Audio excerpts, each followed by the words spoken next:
Guys, good morning. Thank you God kasi Friday na ngayon, no? TGIF. So, hindi nakuha yung ating limit order dun sa gold. So, sana may mga more or less $5 pa sana.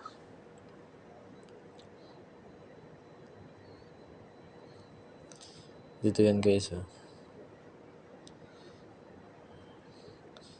Dito natin pinlace yun eh. Ito. Kung almost 8 pala. So, 8 sana. Yung bounce play na yun. Pero,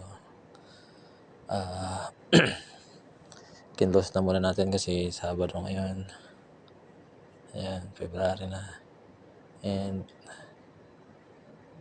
ang pinaka biggest play natin ay dito yung ano natin guys, pinaka gustong puntahan muna ni gold bago uli ang all time high niya, mga ganyan.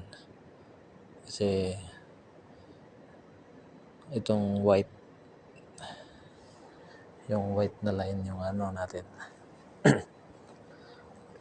susundan na parang support pala, hindi siya resistance. So may resistance na kasi dun sa 2.8. So all time high yun. So malamang mag-take profit na mga yan.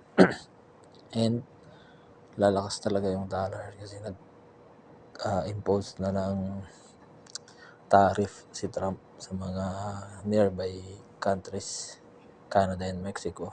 So 25% pa lang yun. Sabi niya, yung panakot nga niya is 100%, diba? So dollar is king dollar na naman. So yan lang guys. So sana mapalago natin tong live to, no? Yan, live account 34. So nag-deposit tayo dito ng 36. Talo pa.